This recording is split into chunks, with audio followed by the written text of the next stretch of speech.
Hello दोस्तों, स्वागत है आप सभी का हमारे इस यूट्यूब की पहली class the study educational channel में। तो दोस्तों, आज की पहली क्लास होगी हमारी हिस्ट्री के, जिसमें हिस्ट्री के सामान्य परिचय के बारे में जानेंगे। तो जैसा कि लिखा हुआ आ रहा है हिस्ट्री इंट्रोडक्शन। दोस्तों, हिस्ट्री की जब भी हम चर्चा करते हैं तो आपने सुना होगा एक ईसा पूर्व और ईस्वी के बारे में। इसके बारे में ईसा पूर्व और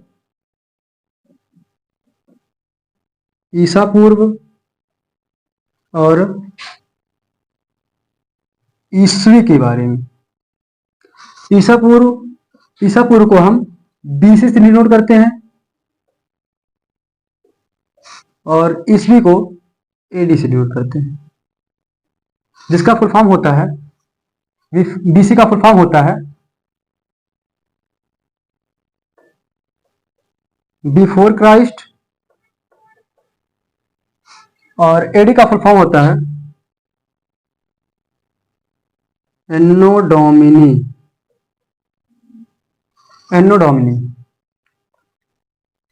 तो ईसा पूर्व और ईस्वी में अंतर देख लेते हैं हम। तो होता है 0, यानी ईसा मसीह का जन्म, ईसा मसीह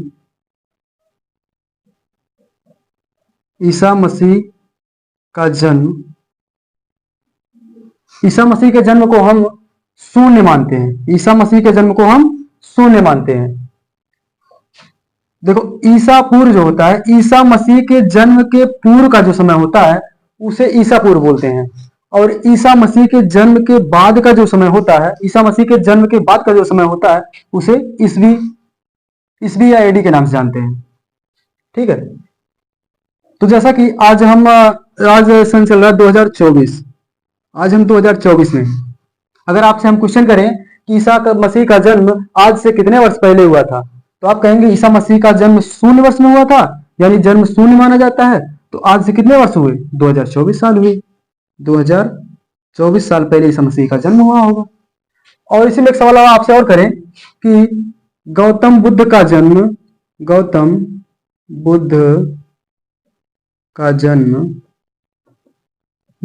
जन्म आज से कितने वर्ष पहले हुआ था?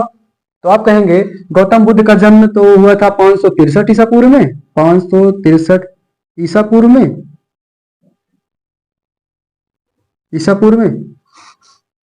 तो आज ईसा मसीह के जन्म तक तो हो गए हमारे 2024 साल, और ईसा मसीह के 563 ईसा पूर्व पहले जो है गौतम बुद्ध का जन्म हुआ था। तो 563 ईसा पूर्व और जोड़ दीजिए इसमें। 563 ईसा पूर्व जोड़ेंगे तो आएगा 4 3 7 6 2 8 और ये 5 2 2000। तो आज से 2587 वर्ष पहले जो है गौतम बुद्ध का जन्म हुआ होगा। ठीक है। इसे हम आगे देखेंगे। अब सीखेंगे प्रमुख संवत के बारे में। प्रमुख संवत के बारे में। ये संवत होता क्या है? ये जो संवत होता है कैलेंडर होता है। कैलेंडर, जैसे आपने सुना होगा होता है विक्रम संवत। आपने सुना होगा एक विक्रम संवत, और इसमें सुना होगा शक संवत।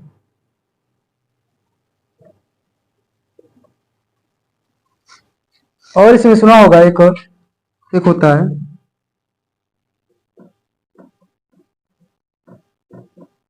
गुप्त संवत। और सुना होगा, और क्या सुना होगा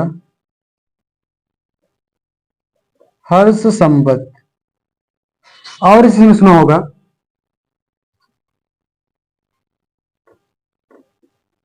हिजरी संवत, हिजरी या मुस्लिम संवत।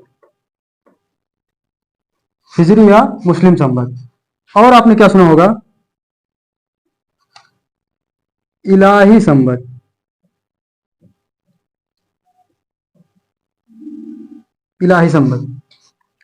तो हम देखते हैं इसे कब और किसने स्टार्ट किया था। तो जैसा कि आप देख रहे हैं विक्रम संवत को कब और किसने स्टार्ट किया था? तो विक्रम संवत की 57 ईसा पूर्व में स्टार्ट किया गया। 57 ईसा पूर्व में स्टार्ट किया गया, 57 बीसी में। और इसे स्टार्ट किसने किया? तो विक्रमादित्य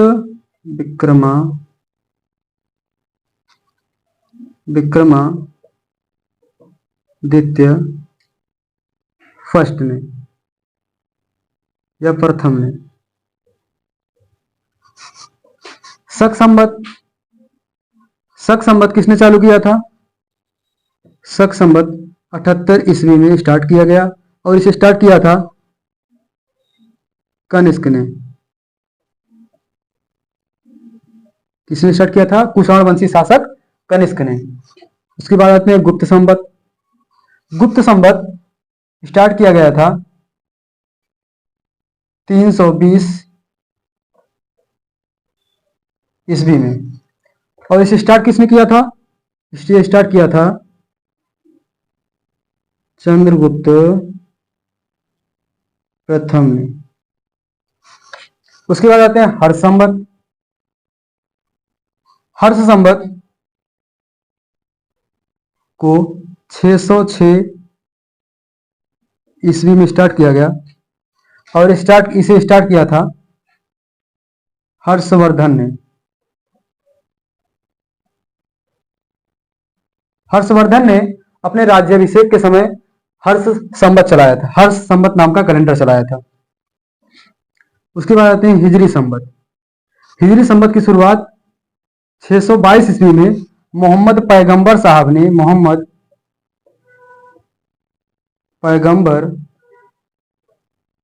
ने 622 ईस्वी में मोहम्मद पैगंबर साहब ने मक्का से मदीना यात्रा के दौरान इसे चालू किया था। उसके बाद आते हैं इलाही संवत। इलाही संवत तो सभी जानते होंगे, इसे स्टार्ट किया था अकबर ने, अकबर महान ने। कब स्टार्ट किया था? तो 1583 ईस्वी में। इलाही संवत इलाही धर्म को मानने वालों के लिए जो है इलाही संवत स्टार्ट किया था अकबर ने 1583 ईस्वी में।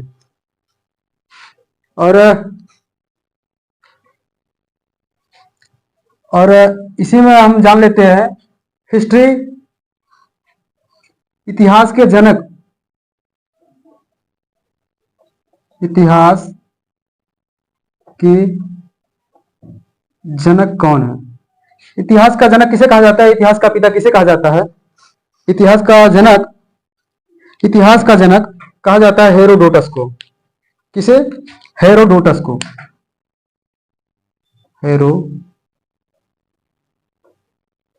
हेरोडोटस को, जिन्होंने इनकी एक बुक है, इनकी बुक है हिस्टोरिका। हेरोडोटस ने ही इतिहास का पहली बार प्रयोग किया था। हिस्ट्री शब्द का पहली बार प्रयोग किसने किया था? हेरोडोटस ने। ठीक।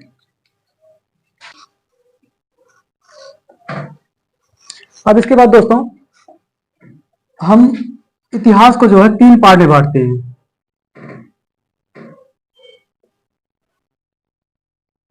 इतिहास को हम 3 पार्ट में बांटते हैं।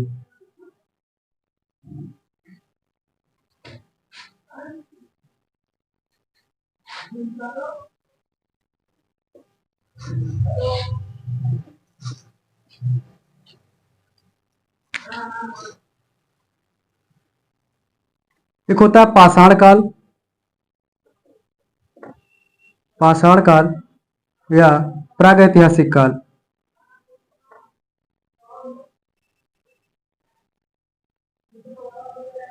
प्रागैतिहासिक काल। दूसरा होता है आद्य ऐतिहासिक काल।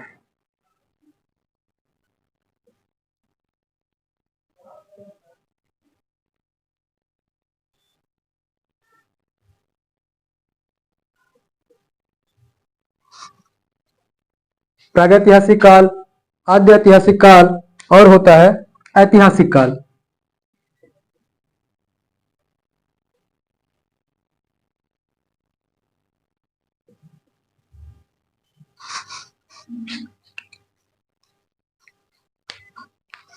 पाषाण काल में मानो, पाषाण काल या प्रागैतिहासिक काल, इसमें जो है मानो स्टोन एज का प्रयोग करता था।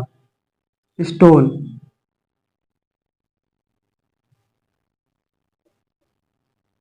Stone age, stone age, stone age का मतलब होता है, यानी पाषाण काल उससे स्पष्ट दिखाई दे रहा है। पाषाण मतलब पत्थर होता है।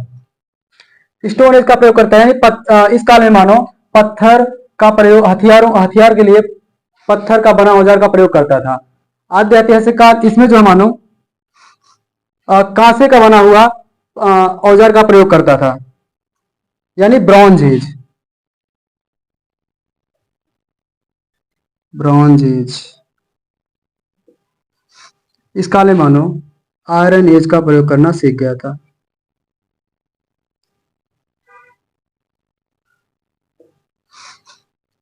यानी प्रागैतिहासिक काल में मानो पत्थर के बने औजार का प्रयोग करता था, और इस काल में मानो आद्य ऐतिहासिक काल में इसमें मानो जो है कांसे से बनी धातु का प्रयोग करना सीख गया था, और इसमें जो है लोहे का प्रयोग करना सीखा था।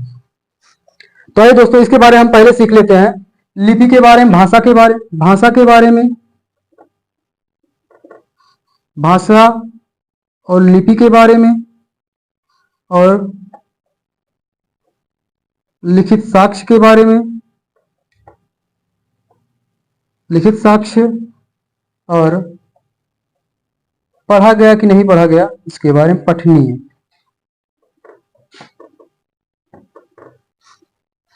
ठीक है।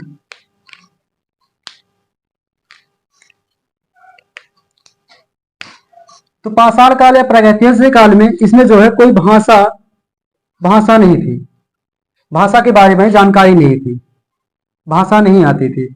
और जब भाषा नहीं थी तो लिपि कहां से होगी? और जब इस काल में जब भाषा नहीं थी, लिपि नहीं थी, तो लिखा नहीं गया, लिखा पढ़ा नहीं जा सकता।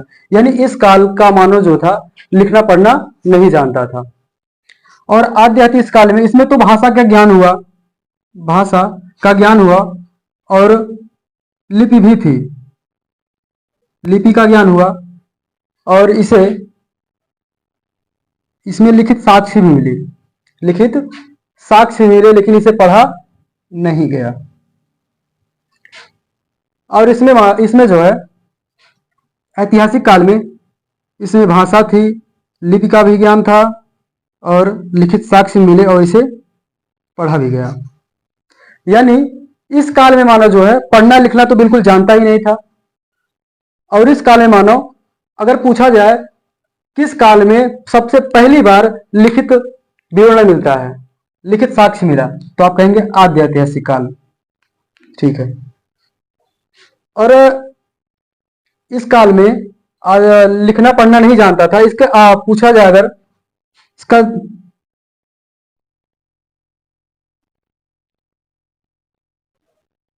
इनकी जानकारी का स्रोत, इनकी जानकारी का स्रोत कहां से मिलता है? जानकारी का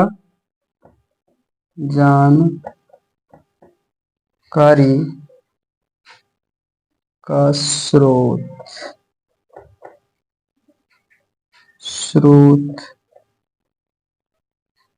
कहां से मिला?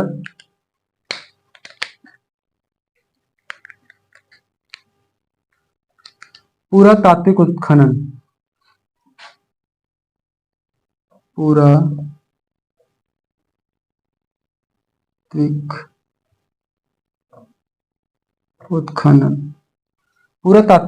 उत्खनन। और इस सभ्यता को, इसको आद्य ऐतिहासिक काल को सिंधु घाटी सभ्यता के नाम से भी जानते हैं।